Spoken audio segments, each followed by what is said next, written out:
Halo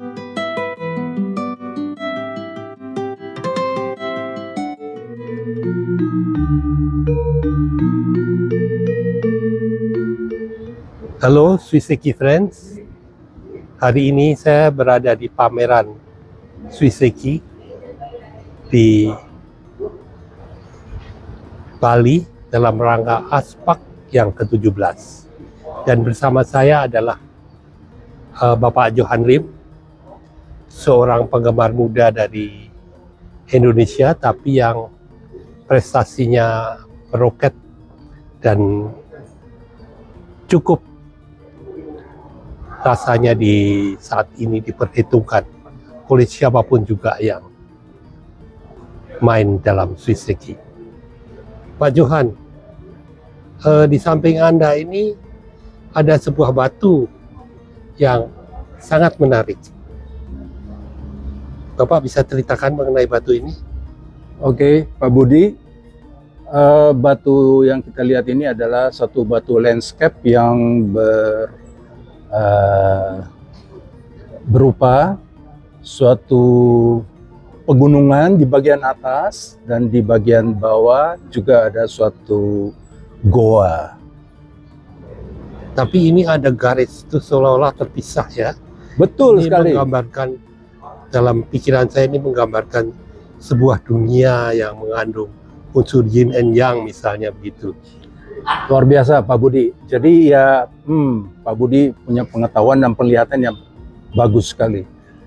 Kita bicara ini adalah suatu garis, ini juga suatu isyarat bahwa suatu dunia yang oleh orang kuno dulu misalnya, dia bisa gambarkan suatu dunia keabadian ya Pak Budi ya, yang alam dimaksud. di atas dan alam di bawah. Setuju Pak. Itu ya. Betul Pak. Tapi kalau ngomong batu ini berasal dari mana Pak? Batu ini dari Sumatera Barat Pak. Dari Sumatera Barat ya. Ya, Sungai Ombilin. Iya. Dan dia pernah memperoleh prestasi apa Pak? Batu ini pemunculan perdananya di tahun lalu di Piala Presiden. Piala Presiden ini, batu ini mendapat predikat juara 1 dari WBFF. Jadi Piala WBFF di Surabaya tahun 2024, batu ini mendapatkan juaranya.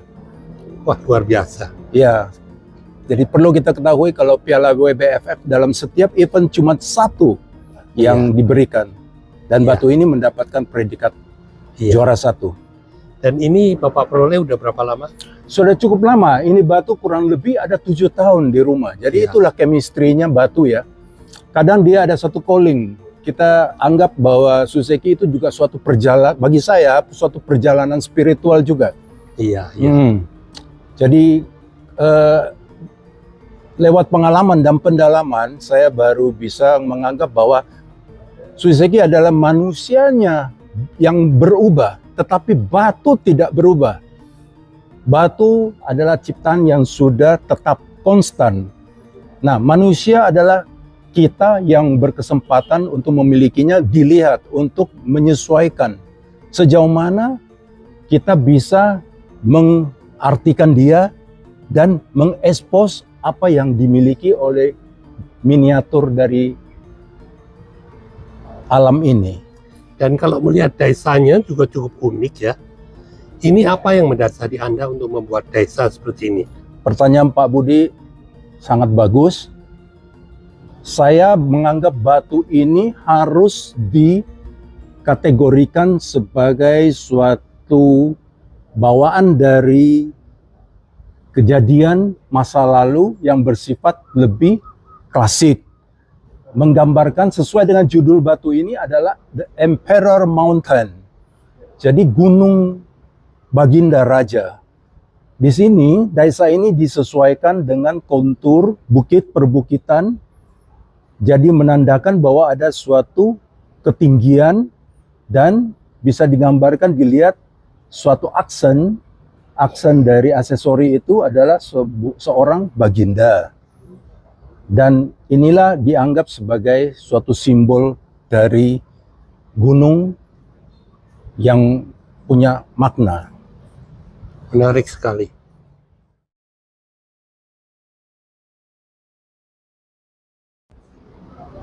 Pak Johan bisa cerita mengenai batu ini. Baik, Pak Budi.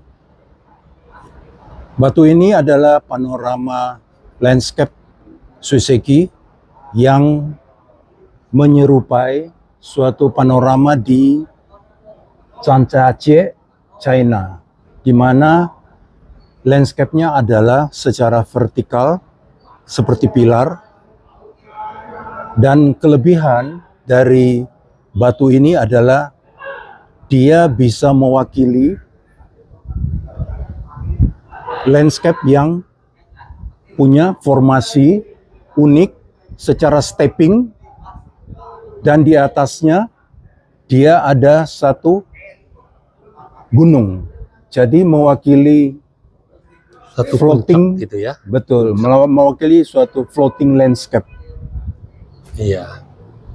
Ini sangat menarik. Ini batu dari mana ini, Pak? Batu ini asalnya dari Palembang, Pak. Iya. Dari Palembang. Jadi Palembang itu dia punya sungai masih ada urutannya dengan dari sungai besar.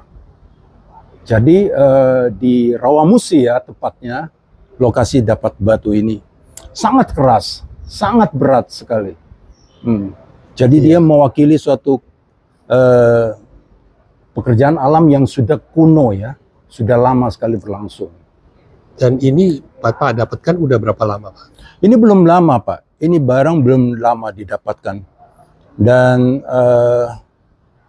ya seperti kita lihat, dia harus dilakukan dengan penataan yang ngepas untuk menggambarkan bahwa landscape ini adalah vertical looking. Batu ini Bapak beri background yang begitu panjang, tinggi ya. Itu jadi Bapak bisa bercerita sesuatu nggak mengenai hal ini? Wah, menarik pertanyaan, Pak.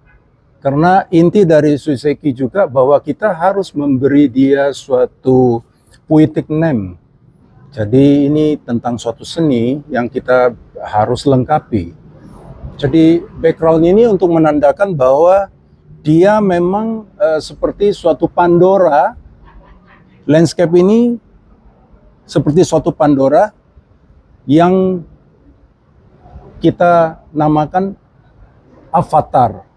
Avatar itu juga suatu julukan yang dipakai di syuting film untuk Zhangjiajie yang berupa panorama seperti itu. Jadi avatar berarti suatu landscape floating mountain. Dan disitulah kita mungkin bisa lihat bahwa suatu puncak yang di atas menggambarkan suatu tunggal. Dan ini menggambarkan jelas bahwa dia bersifat sedikit divine, keilahian ada. Dia menggambarkan menuju ke atas. Sedangkan di bagian bawahnya ada suatu tunnel, suatu cave. Jadi kalau secara puitis kita menggambarkan dia di atasnya itu suatu majestic peak dan the cave of mystery. Iya, Ya. ini menarik sekali karena ini nampak seperti seolah-olah di atas ini benar-benar terisi air, kadang-kadang menetes ke bawah, menimbulkan stalaktit dan stalagmit di bagian yang rongga di bawah. Ya, Bapak bisa lihat itu. Iya, ini jadi Benang dari ini tetap atau alam jadi pertahanan. sangat menarik ini. Ini suatu hasil seni yang sangat tinggi dan penuh imajinatif. Ini adalah sebuah batu yang sangat menarik. Iya, Pak. Pak Johan bisa bercerita sedikit mengenai batu simbolik ini? Baik, Pak Budi. Batu simbolik ini adalah kelebihannya adalah kita melihat bahwa ada tonjolan yang kebetulan menyerupai sesuatu. Dan kita bisa gambarkan dalam batu ini adalah dia berbentuk anatomi manusia. Dengan ini kepala dan kepala. Jadi berbentuk ini seperti sebuah Holy Family. Jadi dalam hal ini, batu ini saya namakan Holy Family. Dalam fitur ini adalah seperti Yusuf, Bunda Maria, dan bayi Yesus. Luar biasa imajinasinya. Ini sangat menarik Pak Johan. Sebuah komposisi yang sangat menarik dalam Swiseki simbolik ini. Ini kira-kira bagaimana? Apa yang Anda coba ceritakan di sini, Pak? Batu ini saya namakan Moon Rabbit. Jadi menggambarkan kelinci yang memulai perjalanannya sampai menuju ke bulan. Dalam hal ini kita menggambarkan suatu dekorasi bahwa dia di dasar, dia ada di bumi dan dia menuju ke langit. Nama ini dalam bahasa Jepang Suki no Usagi. Ini juga merupakan legenda klasik dari China. Oh, jadi ini legenda kelinci yang terbang ke bulan untuk menemani Dewi Chang'e. Dewi Chang'e ya. Betul, Bapak. Iya, sangat menarik. Iya. Imajinatif Bapak sangat tinggi di sini.